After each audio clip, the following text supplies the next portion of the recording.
What is up, everybody? This is Chris from The Rewired Soul, where we talk about the problem, but focus on the solution. And you are in luck today. Today, I am doing a brand new type of content that I've really wanted to do for a while. You've probably already caught on to what I'm doing since you clicked on this video. But music has always played a big part of my life. I love music. By the way, quick side note, I hate when people are like, I love music. Like, you gotta be a really weird person to not like music. But anyways, I'm hoping that you like this video that I'm doing. I'm gonna be breaking down the lyrics from Kevin by Macklemore. It's a really powerful song. Me being a prescription drug addict in recovery and relating to it a lot. And I know a lot of you out there turn to music as a way to cope with depression, with anxiety, with addiction, with recovery, with all these things. So I wanna do more videos like this, so I'm hoping you like it. So if you do like it, make sure that you give it a thumbs up. And by the way, my whole channel is about mental health, helping you out with your emotional and mental well-being. So if you're into that kind of stuff, make sure that you hit the little subscribe button, turn on the notification bell, because I'm always making videos like this.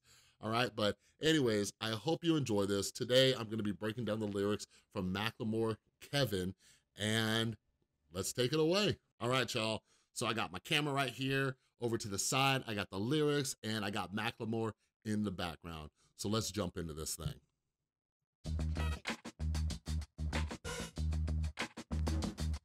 Okay. All right, let's just take a moment and pause and just talk about how sick that beat is real quick. Love the beat. I love the beat on this track. All right, let's do this.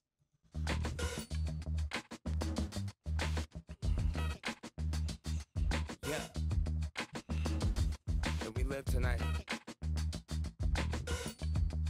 Second, nah, I seen pain. I felt the losses. Attended funerals and seen coffins. 21 years old, an angel was lost here. Wings clipped by the grip of 80 milligram sniffs of Oxycontin every day through the nostrils. Never went away, never does it stop there. So right there, like, so obviously he's talking about how he's had to go to funerals. He's lost people to addiction. He's lost people in his life in general. And like, that's something that, you know, I talk about. Like when I first got clean, and even when I got into drugs and alcohol, like I started experiencing death left and right. And when I got clean, it was almost like I entered this war, right? I just never knew when somebody I knew was gonna die. I've been clean 5.5 years, and just to put it in perspective for you, because I started keeping track just because I know how crazy the disease of addiction is. In the last 2 years, I have had 62 people die, 62, okay? And he says, 21 years old, an angel was lost here.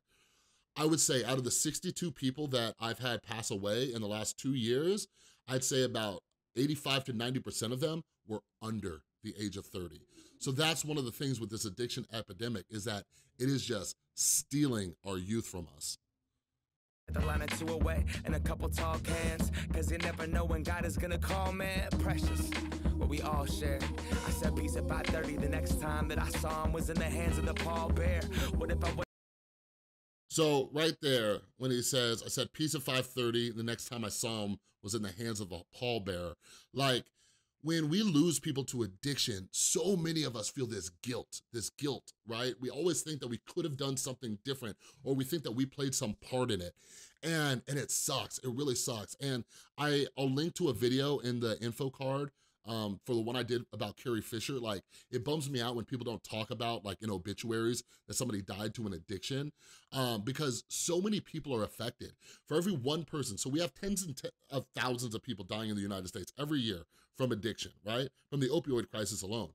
For every one person who dies, there are scores of people who are affected, and so many people, especially family members, that's one of the reasons why I made this YouTube channel. So many family members are like, what could I have done differently? What could I have done? Should I have not enabled them? Should I have done this? Should I have tried that? And I try to give this information because so many people are like, what if I didn't give them that 10 bucks, right? What if I didn't give them a ride to that place? Kind of like Macklemore saying. But also, those of us who are in recovery, we get this survivor's guilt, right? My ex-girlfriend, she died at 24 years old from an alcohol addiction, not even drugs, from alcoholism. Her body shut down at 24 years old. And now, you know, or when I first got clean rather, I had a lot of survivor's guilt, like, why me? why did I get this thing and she was taken away? You know what I mean? So there's a lot of questioning that goes on when somebody dies from addiction. Would have never gone and dropped him out there. Blaming myself in hysterics, screaming it's not fair. 21 years old with the book of rhymes he was gonna recite to the globe. Only thing that numbed the pain besides that shit in his nose, he was... So right there, it says 21 years old with a book of rhymes he was gonna recite to the globe. Only thing to numb the pain besides that shit in his nose. Like, so I meet some of the most incredible people. I work at a drug and alcohol rehab, and I meet some of the most incredible people. Like right now in treatment, I got these musicians. I got this one kid, and just out of nowhere, he starts writing poetry, and I'm like, dang, dude. Like, I don't even like poetry, but he was writing some legit stuff. By the way, that's one of the reasons I like Macklemore so much, because I can relate to it. You know what I mean? And there's so many people where they have these alternatives. Everybody has this thing that numbs the pain, but the pull of addiction is so strong that we keep going back to the drugs or the alcohol. So when he's talking about this, I'm guessing his friend Kevin was an aspiring rapper, and he loved to write. He loved to write because that got him out of here and helped numb the pain, but he kept turning back to the drugs. Gonna quit tomorrow, we're all gonna quit tomorrow. Let's get us through the weekend, and then Monday follows, then it's Wednesday, then it's fuck it, I'm already feeling hollow. Might as well go crack a ceiling, might as well go chug a bottle, might as well go pop a pill and go and band-aid that problem and escape this world, vacate this world, cause I hate myself. No praying's gonna cure this pain. Man, you can't see it on the camera, but every time I hear that part, I get goosebumps because I can relate so much, and any addict can relate to this. So it says he was gonna quit tomorrow, we're all gonna quit tomorrow, just get us through the weekend, and then Monday follows, then it's Wednesday, then it's fuck it, I'm already feeling hollow. Might as well go crack a seal and might as well go chug a bottle, might as well go pop a pill and go band-aid that problem. Right? So many of us, there were so many days when I woke up just hating myself, right? And I'm like, Chris, you gotta quit, you gotta quit, you gotta quit. I'm like, today I'm not gonna use, right? And then something would happen, that pain would come back, whether it was my anxiety or my depression or something in my social life or it was work, something would happen. And then I'm like, okay, you know what? I'm gonna call my dealer and I'm gonna quit tomorrow. So he says, he was gonna quit tomorrow, we're all gonna quit tomorrow. That's what us addicts do. We said, I'm gonna quit tomorrow. That's why when we're trying to get somebody in treatment or get them help, right? We gotta do it right then because we just keep pushing it off and pushing it off. But then I love how the lyrics kind of speed up right here because it snowballs so quick, right? He's like, you know, just get us through the weekend and then Monday follows, then it's Wednesday, then it's fuck it, I'm already feeling hollow. Like, what happens is that we say we're gonna quit tomorrow and then we spiral out of control again. Next thing you know, we're just back to where we started. That's what the sick cycle of addiction is all about. And then it says, you know, and go band-aid that problem. One of the reasons why addiction is so messed up is because we're using this temporary solution for these long-term problems. That's why here at The Rewired Soul, I try to teach people ways to get down to the root because we're so used to just putting a Band-Aid on the problem. But then it says, and escape this world, vacate this world, because I hate myself. No praying's gonna cure this pain. What that is that it's that hopelessness. We feel so hopeless in our addiction. Like we feel that nothing is gonna work for us. So like a lot of us, when we go into 12-step meetings, you know, and it says, and no praying's gonna cure this pain. We think nothing's gonna work, no matter how much you pray for me, no matter how much you love me. When I was laying in the hospital, I told my family to give up on me. Just let me die an addict, right? Because even if I survive, I'm still stuck with this pain, with this remorse, with this guilt, with the things that I've done. I'm never gonna get better. So Macklemore's kind of explaining, he understands what his friend Kevin was feeling. By the way, chorus is coming up. Love this chorus. Doctor, please give me a dose of the American dream. Put down the pen and look in my eyes. We're in the waiting room and something ain't right.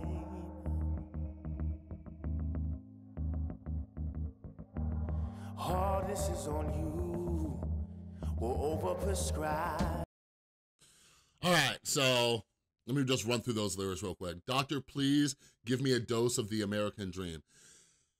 To me, that's talking about the opioid epidemic in the United States, okay? He talks about it at the end too, and he says, oh, this is on you, we're overprescribed, okay? So this ties into the next verse that comes up, but when he says, put down the pen and look in my eyes, we're in the waiting room and something ain't right. Like, with the pill crisis going on right now, this is something I need to make more videos about, but we're in this, and a lot of it trickles down from the healthcare problem, but a lot of emergency rooms, a lot of doctors, they're just throwing these pills at people to get them in, get them out, get them in, get them out. So when he's saying, put down the pen and look in my eyes, these doctors are just down there writing scripts for these things that are killing our youth, killing Americans, killing men, women, mothers, sons, daughters, fathers, everybody, right? And it's like, put down the pen and look at my eyes. Like, I'm a pill addict, and in my addiction, I was hustling these doctors, and there was a part of me that just hated them. It hated them. Like, I wanted somebody to tell me no. And by the way, I know all the backlash from people who don't understand addiction out there. They're probably like, it's not the doctor's fault. It's not the doctor's fault. But it's I didn't take a Hippocratic oath to be a drug addict. You know what I mean? So we gotta take that into consideration, all right? All right, these next lyrics, this next verse right here,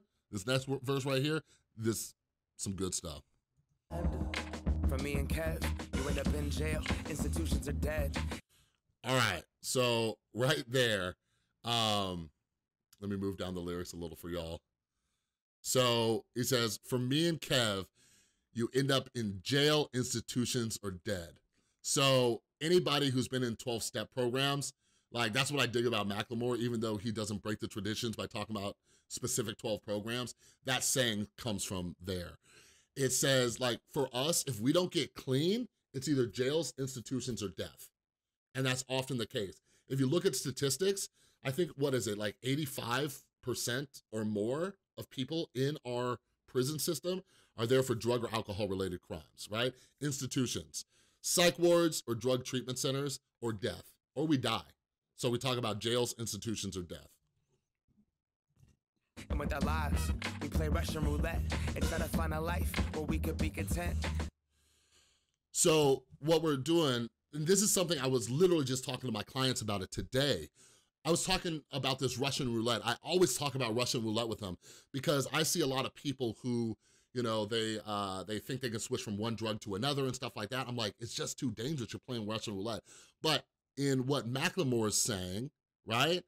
And he's talking about this Russian roulette, he's saying that, like, especially with pills or heroin or whatever, like, there's a big fentanyl problem right now. You never know when the shot you take, when what you sniff, when what you smoke, you never know if it's gonna be so strong that it actually kills you, all right? And it says, and try to find a life where we can be content. You know, like, a lot of us are doing that just to numb the pain and just find this kind of balance where we're okay, but not destroying our lives. But it often doesn't happen like that. Cause for us, we just trying to minimize the fear of being alive. And This is a line that I think everybody can relate to. We live in a world where people are just suffering. They're suffering, they're struggling, right? There's more people who struggle with depression than ever before. So think about it, it says, because for us, we're just trying to minimize the fear of being alive. So I made another video with a quote from Russell Brand in his book, Recovery, and he says, addicts are the lucky ones, because for us, this pain that we're trying to minimize and that fear of being alive, we end up, it manifests in a drug and alcohol addiction, but so many people out there, they're trying to deal with that pain and numb it through toxic relationships, through chasing things and stuff like that. Some people indulge in food and stuff, you know, all these things. And just so many of us are just not content with our lives. You know what I mean? So I think that's a lyric that everybody can relate to. my little brother is in the sky. From a pill that a doctor prescribed, that a drug dealing billion-dollar industry supplied, that the cops never go and profile at night. Yeah, the orange plastic with the white top, they sell to you as us looking for the answers in that instead of you. Quick fix. Okay, so this is why I love this section, because Macklemore is just going in hard right now at the pharmaceutical industry and the way that the government is not cracking down on these people, okay? So, and now my little brother is in the sky from a pill that a doctor prescribed, that a drug deal, that a drug dealer million-dollar industry supplied, and cops never go and profile at night. Yeah, the orange plastic with the white top, a pill bottle, has us looking for the answers, not instead of you. Quick fix, whatever do. So what he's talking about is these doctors, like I just made a video. It is the very first thing I linked in this video. And it was called The Truth About the Heroin Epidemic. It's starting off with prescription painkillers. It's starting off there. You know what I mean? But the cops and the government, they're not looking towards them because it's a million, no, not even a million, I think it's $1 billion industry. And in my video, I talk about all the money that they're giving to people, our congressmen, our senators and stuff. So it's like, don't look at us, go look at the drug dealers, right? And Macklemore is bringing that right out into the forefront, and I love it. I love that stuff. Whatever do, we just gonna neglect the truth because a doctor with the license played God and said it's cool. Played God and said it's cool. So we're gonna neglect the truth, all right? Because a doctor with a license played God and said it's cool, right? That's the way we justify this thing. Like, I get attacked. I just got attacked on Twitter. I made some chronic pain advocates really mad. And by the way, I will do a video on that. People with chronic pain need medications, but we need to figure out some kind of happy medium so people quit dying.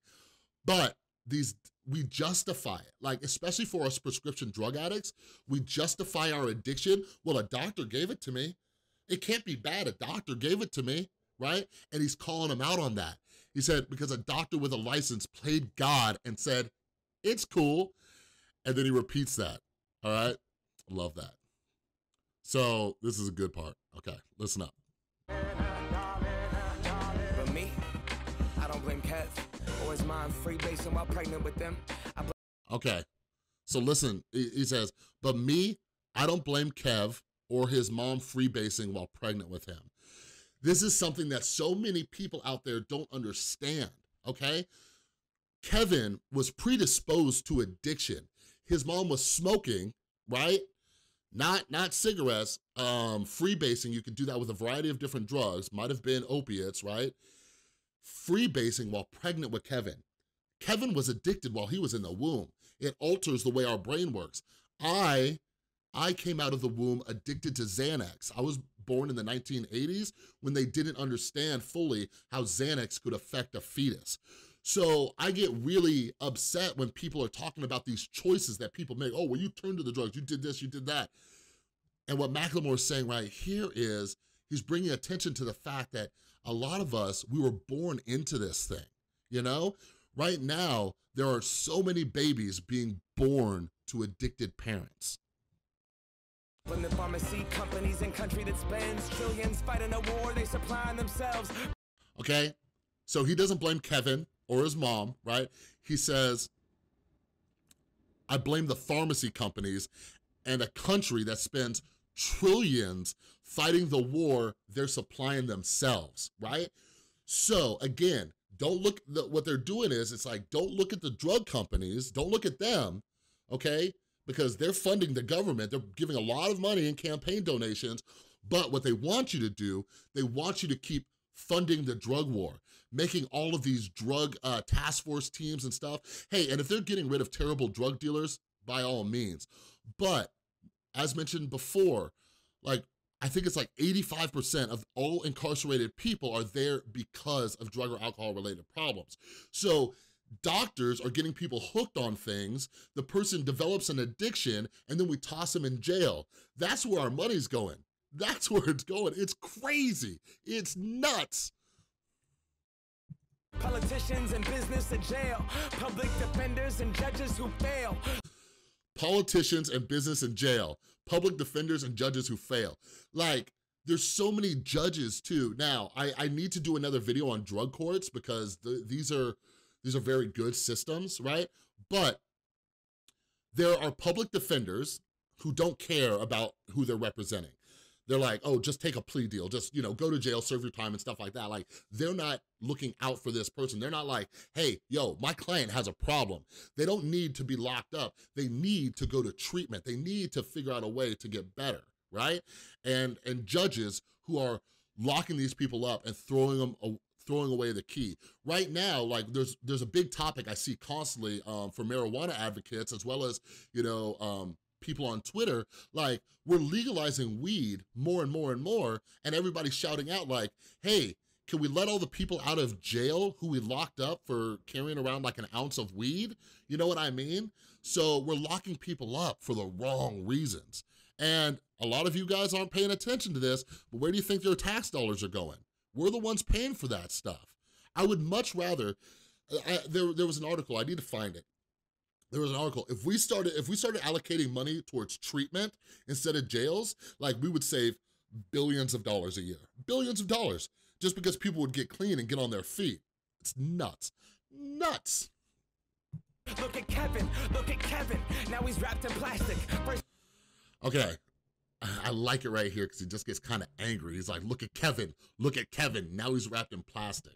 All right, like, he's complaining about the government and these pharmacy companies and the doctors and public defenders and judges and stuff, and he's just like pissed. You know what I mean? This gets good too. Dealer was his mom's medicine cabinet, got anxiety. Okay, so his first dealer was his mom's medicine cabinet, okay? Think about that. This is something else I talked in my last video. His first dealer was his mom's medicine cabinet. So many people are getting addicted to prescription drugs. They're getting them. Me, I was a prescription drug addict. Whenever I went into an old person's house, I gotta use the bathroom, I would go through their cabinets to see what I can get, right? So at a young age, typically at a young age, kids are looking for just something, all right? So his first drug dealer wasn't like that dude on the street corner that a lot of people think. His first drug dealer was his mom's medicine cabinet. Okay, I'm gonna rewind it real quick, 5 seconds, all right? And then this part I love. Kevin, now he's wrapped in plastic. First dealer was his mom's medicine cabinet. Got anxiety, better go and give him a Xanax. Focus, give him Adderall. Sleep, give him Ambien. Till he's walking around the city looking like a mannequin. Ups and downs, shit about prescriptions you're handing him. Wow. Like, all that right there, I wanna get that quote just plastered up in doctors' offices all around the country. So let me break it down for you. Like, he's basically bringing to the light the way we just make it rain pills on people, okay? And he goes down the list. We are trained from a young age to medicate everybody, right? So what he says, got anxiety, better go and give him a Xanax. Focus, give him Adderall. Sleep, give him Ambien, right? Like, we got something for everything, you know? And every drug that he just listed, Xanax, Adderall, Ambien, all addictive substances, right? But doctors don't care. What's your symptom? Oh, you can't sleep? Take these Ambien, right? Oh, you're stressed out, you're having anxiety? Here, take this highly narcotic medicine called Xanax. We see thousands of people dying from Xanax every single year. Crazy. Adderall, it's an amphetamine. Sounds a lot like methamphetamine, right? They have the same chemical makeup. So I love that part right there, all right? And then he says, till he's walking around the city looking like a mannequin, ups and downs, shooting up prescriptions you're handed him, right? So a lot of the chronic pain advocates who are harping on me, they're getting mad at me, is because they're making these restrictions, they're making these different restrictions, things to make sure that this doesn't get out of control anymore, and they're getting so mad. But the problem is that so many people are playing the doctors. They're playing the doctors. He's shooting up the prescriptions the doctors are giving him. It's not a drug dealer on the street corner, it's the doctors. Doctor, please, give me a dose of the American dream. Put down the pen and look in my eyes. We're in the waiting room and something ain't right.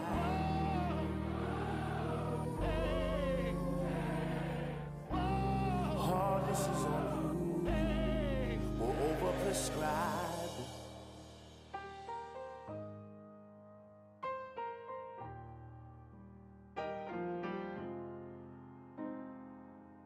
Doctor, your medicine and your methods can't cure my disease without killing me. You're killing me. You're killing me. You're killing me. You're killing me. Yeah, so those last lyrics, he says, doctor, your medicine and your methods can't cure my disease without killing me. And like, and I love just like kind of the pain in his voice because he's addicts. Like, I know how I was too. Like I was saying earlier, like, I just wish a doctor would just tell me no. I just wish that they would tell me no. I know I got mental illness. I know I got these other things, but so many of them are just over-prescribing and throwing things at people. And yeah, man, I love that song. I love it. Macklemore, like I'm kind of like about a lot of his music, but I definitely connect with the ones he does about addiction. You know what I mean? And if you made it this far and you enjoyed watching this, I appreciate it. Like I said, I want to do more videos, breakdown. Like this was kind of long and I don't know, like give me suggestions if you think it was too long. Maybe I'll figure out a way to short it, but like I'm very over analytical and I break things down and I talk a lot. Some of you enjoy it, some of you don't. I don't know. I just do my thing. But anyways, if you like this video, if you like me doing this, I need to know. The way I can tell is by you giving this video a thumbs up. But here is my question of the day for you, okay? I will pin a comment down below. Let me know if there's any songs that you connect to, kind of like this, that you would like me to do a breakdown of in the future. I already have a list and I have some of them in mind, so I will be doing more of these, even if you don't want me to, but I will be doing some more of these. But I wanna hear from you. Comment down below and let me know what songs that help you out, that you can relate to about whether it's addiction, whether it's depression, whether it's anxiety, whatever it is involving mental health. Let me know. I'll try to do a lyrical breakdown on it. All right, but thank you so much for staying with me this long and watching. If you're new here, again, I'm always making videos to help you out with your mental health. Make sure you click that little round subscribe button and check out some of the other awesome videos I have by clicking or tapping on one of the thumbnails over there. I appreciate you sticking around. Hope you enjoyed this video. I love you, and I will see you next time.